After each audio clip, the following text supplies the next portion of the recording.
Is anyone else just stoked to be here on Miracle Sunday? I'm stoked. It's awesome. All right. I just have a spoken word that I would like to share with you guys. Just some real life truths that God gave me. So this is called Kind Eyes.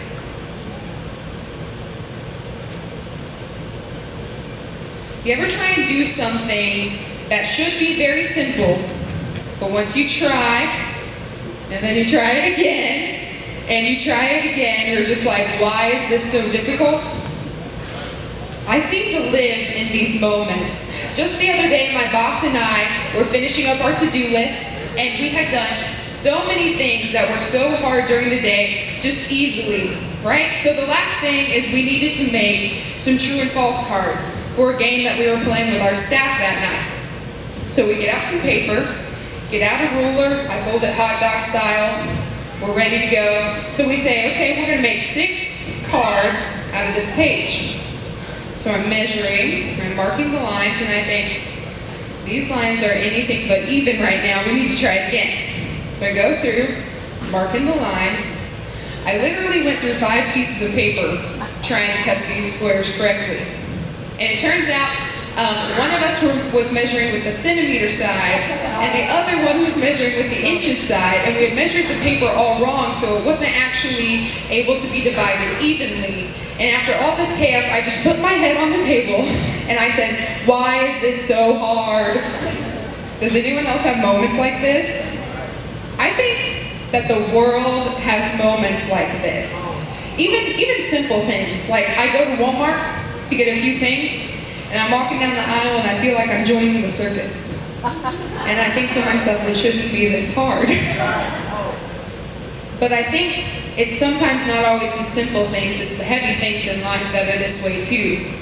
I think that the draftsmen and the creators of the Constitution probably had a lot of these moments, because the whole reason for doing all of this, for creating the Constitution, the Declaration of Independence, for taking their whole life and traveling to a foreign country, was for this great and this simple idea, which was freedom.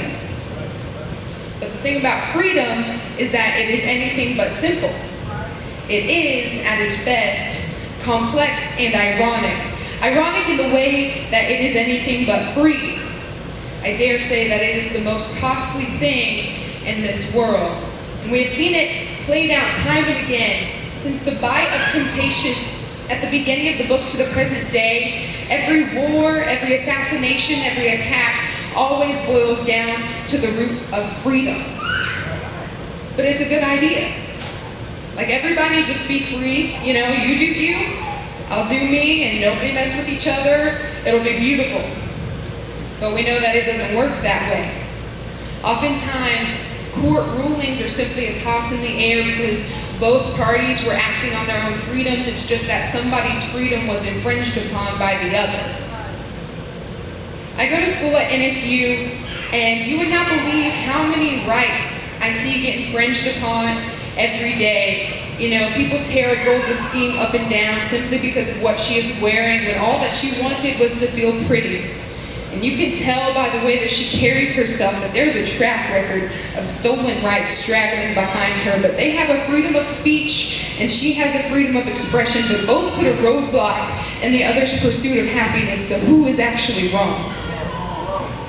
I feel that my rights get infringed upon every time that the sign people come, because to me, all that they bring is hate to a place and a group of people that I have just been trying to love, and I get angry with them when we talk about faith, because they put up offensive defenses that ends up telling me that my Jesus is a fake.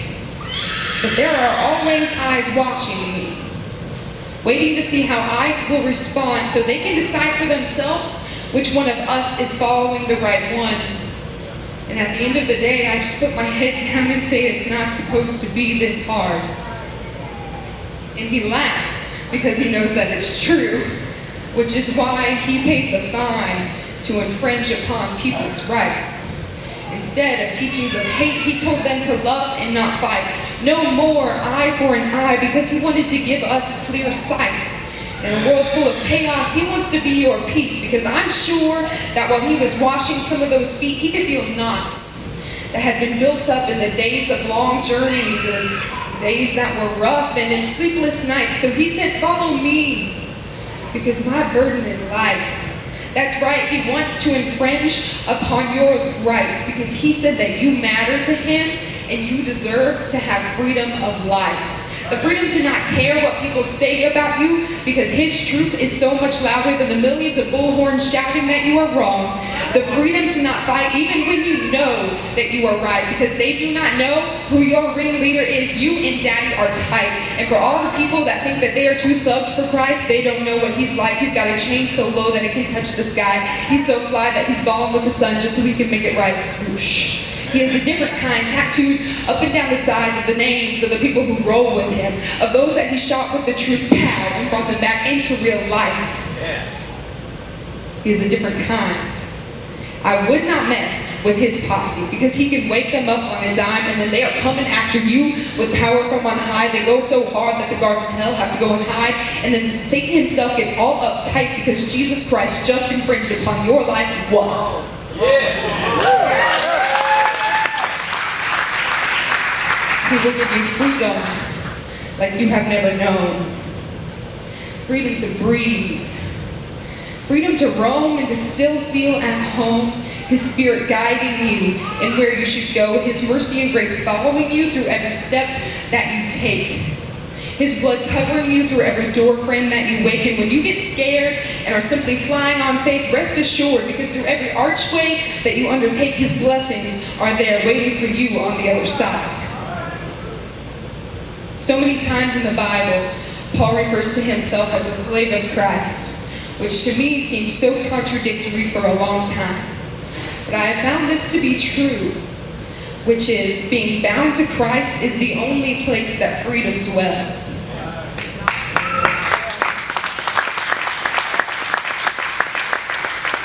Without Christ, freedom is dislocated. Without Christ, I am dislocated. But Paul says in Colossians that every broken and dislocated thing, every person, everything, every atom, every animal gets fixed and fit together in vibrant harmonies because of his death and because of the blood that was shed on the cross. So in him, freedom is fixed. In him, freedom becomes simple again. He came to give you life, and life to the full, a life that he intended for you to have. He wants to give you the freedom to create, the freedom to journey to faraway places, all the while proclaiming his name, the freedom to love again, the freedom to not be ashamed. This is why he came. Which is not to say that we will no longer have head-on-the-desk days. But rather than that, when we do have head-on-the-desk days, just like the woman who was caught in adultery, when we look to the side, we will be met with his kind eyes. And when we look down, we will see words that have been scribbled in the ground just for us, that would set us free from everything.